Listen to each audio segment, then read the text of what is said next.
नारद जी बोले, जब 2 घड़ी रात रहे तब तुलसी की मृत्तिका, वस्त्र और कलश लेकर जलाशय पर जाएं।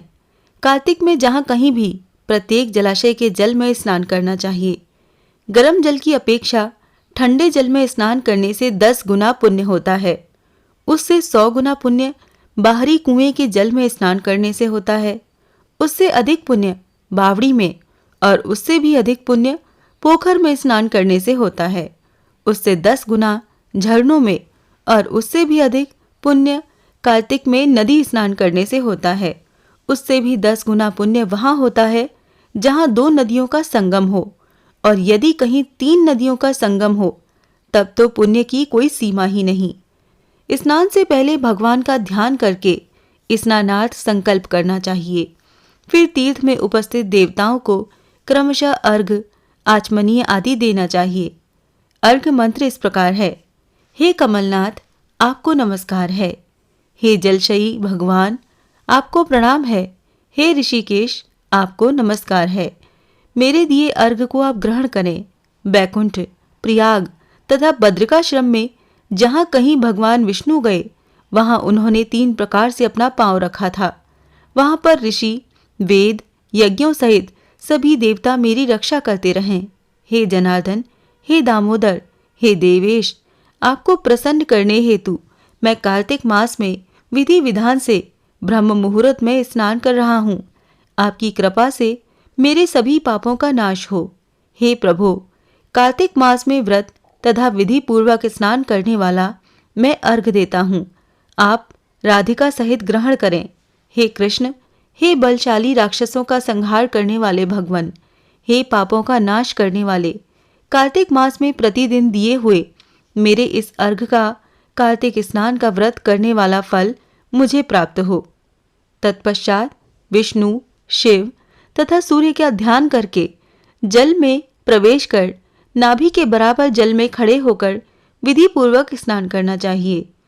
गृहस्थ को तिल और आंवले का चूर्ण लगाकर तथा विधवा स्त्री व यति को तुलसी की जड़ की मिट्टी लगाकर स्नान करना चाहिए। सप्तमी, अमावस्या, नवमी, त्रयोदशी, द्वितीया, दशमी आदि तिथियों को आंवला तथा तिल से स्नान करना वर्जित है। स्नान करते हुए इन शब्दों का उच्चारण करना चाहिए। जिस भक्ति भाव से भगवान ने देवताओं के कार्य के लिए 3 प्रकार का रूप धारण किया था, वही पापों का नाश करने वाले भगवान विष्णु अपनी कृपा से मुझे पवित्र बनाए।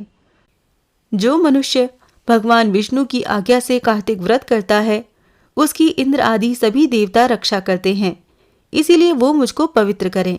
बीजों, रहस्यों तथा यज्ञों सहित वेदों के मंत्र, कश्यप आदि ऋषि, इंद्र आदि देवता मुझे पवित्र करें। अदिति आदि सभी नारियां, यज्ञ, सिद्ध, सर्प और समस्त औषधियां व तीनों लोकों के पहाड़ मुझे पवित्र करें। इस प्रकार कहकर स्नान करने के बाद मनुष्य को हाथ में पवित्री धारण करके देवता, ऋषि, मनुष्यों तथा पितरों का विधि पूर्वक तर्पण करना चाहिए। तर्पण करते समय तर्पण में जितने तिल रहते हैं उतने वर्ष पर्यंत व्रती के पितृगण स्वर्ग में वास करते हैं। उसके बाद व्रती को जल से निकलकर शुद्ध वस्त्र धारण करने चाहिए। सभी तीर्थों के सारे कार्यों से निवृत्त होकर पुनः भगवान विष्णु का पूजन करना चाहिए। सभी तीर्थों के सारे देवताओं का स्मरण करके भक्ति पूर्वक सावधान होकर चंदन, फूल और फलों के साथ भगवान विष्णु को फिर से अर्घ्य देना चाहिए।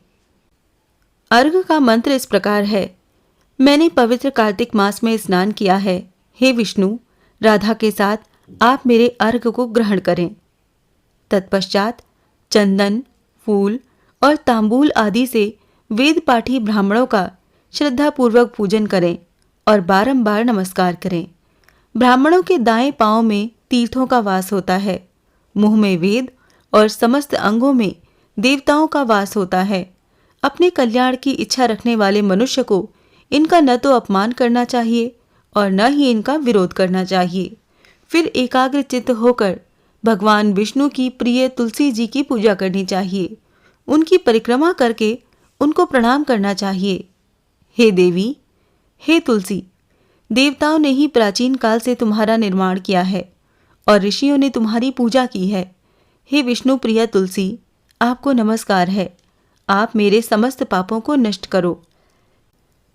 इस प्रकार जो मनुष्य भक्ति पूर्वक कार्तिक व्रत का अनुष्ठान करते हैं, वो संसार के सुखों का भोग करते हुए अंत में मोक्ष को प्राप्त करते हैं। जय श्री कृष्णा।